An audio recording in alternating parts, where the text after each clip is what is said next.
Assalamu alaikum, this is Mohammad Iqbal Bhaba. I myself an entrepreneur, educationist and financial trainer. हमने ये देखा कि जब पैंडमिक आया, पैंडमिक से पहले ऑनलाइन रिटेल सेल्स जो होती थी, जो रिटेल का जो फिजिकल स्टोर्स होते थे उसकी सेल्स ज़्यादा होती थी, और रिटेल और होलसेलर्स और फार्मास्यूटिकल बिजनेस और फूड सेक्टर्स और इवन एजुकेशन भी बहुत सारे जो बिजनेस हमारे हैं उनकी ऑनलाइन की तरफ तवज्जो जो है वो कम थी। इसके बाद हमने देखा कि पैंडमिक आया, पैंडमिक के अंदर 2 से 3 चीज़ें हुई।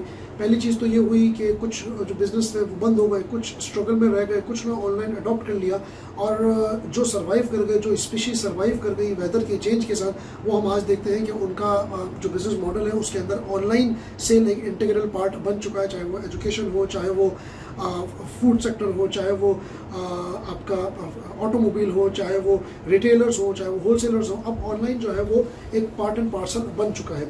लेकिन यहाँ पर भी लोगों ने गलती करी, चूँकि लोगों के पास टेक्निकल नॉलेज नहीं थी, लोगों के पास समझ नहीं थी, तो लोगों ने सबसे ज़्यादा जो ऑनलाइन सेल्स के लिए जो सबसे पहला काम किया, उन्होंने फेसबुक पेज बना दिया, इंस्टाग्राम पे चले गए, व्हाट्सएप के ऊपर बिजनेस शुरू कर दिया, और कुछ लोगों को और समझ थी तो इन्होंने एक आधी वेबसाइट क्रिएट कर दी, और यहाँ पे लोगों ने समझा कि हम जो है वो ई कॉमर्स या ई बिजनेस का फुल एंड इंटीग्रल पार्ट बन चुके हैं, और यहाँ से हम एक ऐसे प्लेटफॉर्म से हम जो है वो ऑनलाइन सेल कर सकते हैं। सबसे पहली बात तो आप ये बात समझें कि website is the first step of being yourself an online presence. First step होता है, और यहाँ पे भी लोग गलती ये करते हैं की है कि वेबसाइट जब इन्होंने क्रिएट करी तो वेबसाइट इतनी समझ लें कि डिसऑर्गेनाइज वेबसाइट्स इन्होंने क्रिएट करी कि कम से कम एक रिसर्च में पढ़ रहा था उसके हिसाब से कम 8 से 13 क्लिक्स आपको करने पड़ते हैं जब जाके एक बंदा चेकआउट पे पहुंचता है।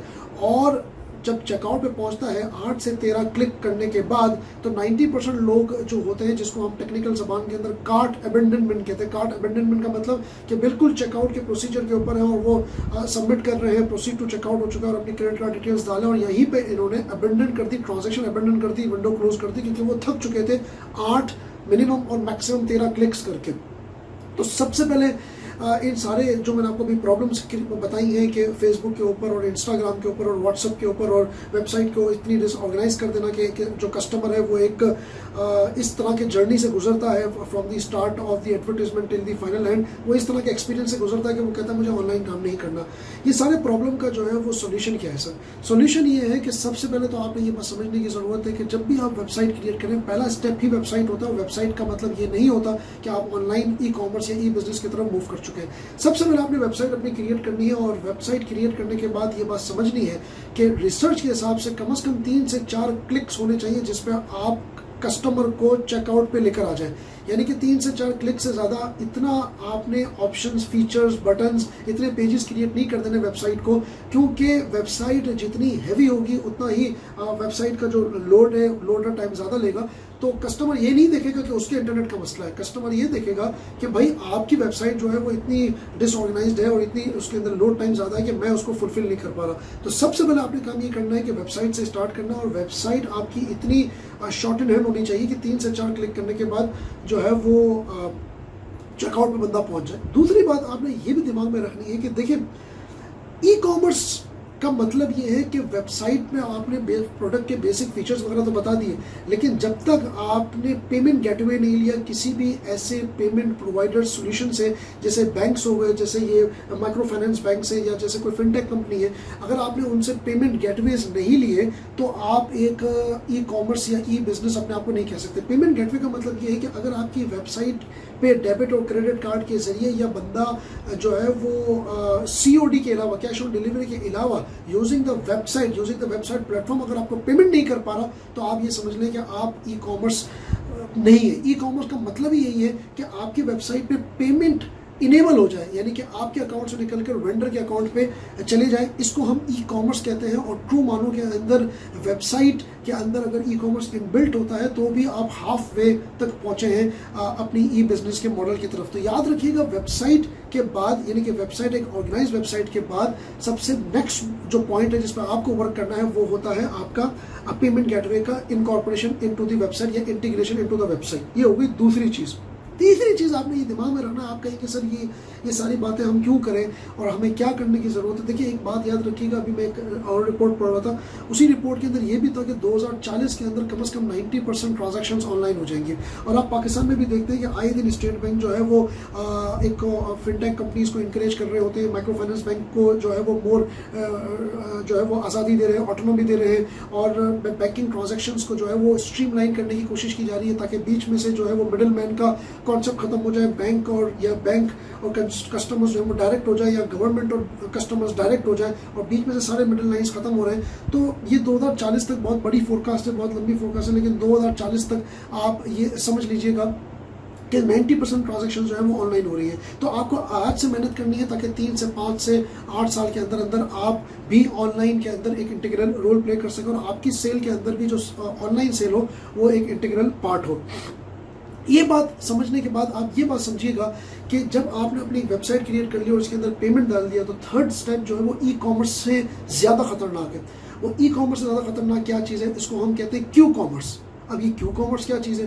क्यू कॉमर्स ये चीज़ है कि अगर आपने अपनी वेबसाइट पे काम कर लिया, आपने पेमेंट गेटवे दे दिया, यानी कि कस्टमर के अकाउंट से पैसा निकल के चला गया, आपने कस्टमर को बिल्कुल एक अच्छा एक्सपीरियंस दे दिया, लेकिन आपने कस्टमर को डिलीवरी टाइम पे नहीं करी। अब डिलीवरी टाइम का मतलब ये है कि एज सून एज पॉसिबल।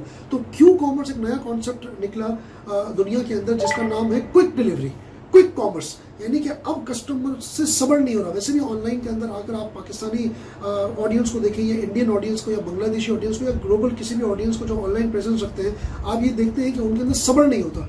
तो जब आपने उसने ट्रांजेक्शन दे दी, अब उसको वेट है कि जो मैंने प्रोडक्ट का जो ऑर्डर किया वो कैसा है, तो उसके अंदर सब्र नहीं है। इसीलिए आप ये देखेंगे पाकिस्तान के अंदर जितनी भी कंपनीज हैं जो कि आपको डिलीवरी दे रही है, जैसे इसमें आप देखिए एयरलिफ्ट हो गई, इसके अंदर आपका करीम हो गया, आप जो है वो फूड पांडा का एक नया डिलीवरी जो है वो स्टोर खुला जिसका पांडा मार्ट नाम दिया गया, चीते हो गया, 24/7 हो गया, या जल्दी सामान हो गया, या आप बाइकिया देखते हैं। इनकी अब जीत इसमें नहीं है कि कस्टमर जो है वो हमारे प्लेटफॉर्म पर आके प्रोडक्ट सेलेक्ट करें, वो तो सब करवा रहे हैं। इनकी जीत इसमें भी नहीं है कि पेमेंट आप हमें कर देंगे, वो भी सब करवा रहे हैं। अब जो लड़ाई हो रही है ना, जो वॉर है, वो ये वॉर है कि डिलीवरी कौन ज़्यादा जल्दी करता है। इसीलिए दुनिया में एक और कॉन्सेप्ट आया by the name of dark store.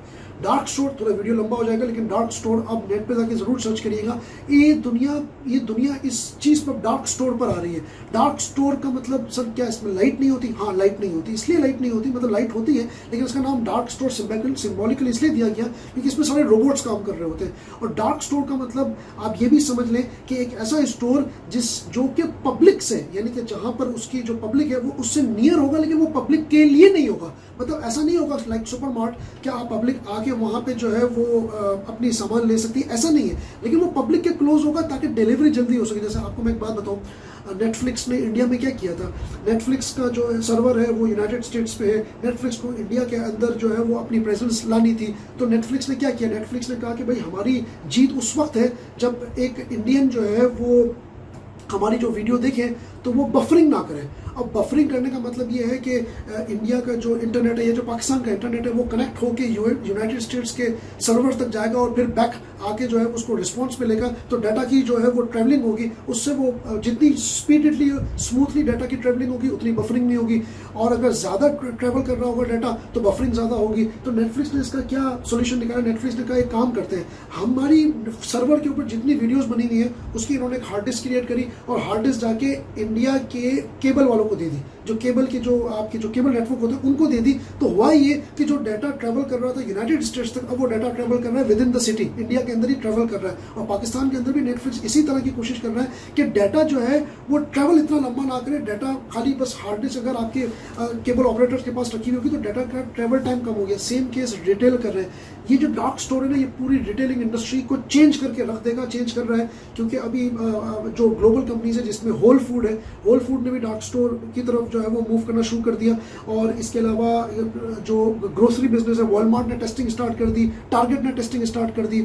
इसके अलावा हमारे यहाँ पे जो फूड पांडा है उसने डार्क स्टोर क्रिएट करके पांडा मार्ट क्रिएट कर दिया, एयरलिफ्ट ने डार्क स्टोर क्रिएट कर दिया, चीते ने डार्क स्टोर क्रिएट कर दिया। तो डार्क स्टोर का मतलब ये है कि वो पब्लिक के जो है वो पब्लिक के करीब आ रहे हैं। इंडिया के अंदर तो बाकायदा ये भी हुआ है कि डार्क स्टोर ने जो उनकी किराना स्टोर होती है उनके साथ कोलैबोरेशन कर ली और उन्होंने कहा कि बंदा हम तक नहीं आएगा, बंदा आपकी किराने के पास पास आ रहा है तो आप हमसे सामान ले रहे हो और वो आके जो है वो हमसे चीज़ें ले ले। तो dark store is also called the online fulfilment centre, जो कि जिसमें कस्टमर घर पे बैठ के उसको डिलीवरी नहीं हो रही, कस्टमर जाके वो डिलीवर जो है, इतने बड़े बड़े आइल्स लगे हुए, इतने बड़े बड़े शेल्फ्स लगे हुए और कस्टमर जो है वो जाके भी सिलेक्ट कर सकते हैं। इसका एक ही भी मतलब है। और घर पे अगर घर पर भी है तो वो उसको डिलीवरी टाइम जो है ना वो कम पड़ रहा है। तो जैसे करीम ने जो है वो कमिटमेंट की हुई है कि 25 मिनट से कम में हम आपको डिलीवरी करेंगे, जो है वो बाइकिया इसके ऊपर जो है वो फोकस कर रहा है, एयरलिफ्ट फोकस कर रहा है कि हम जो है ना वो इसको डिलीवरी टाइम कम करेंगे।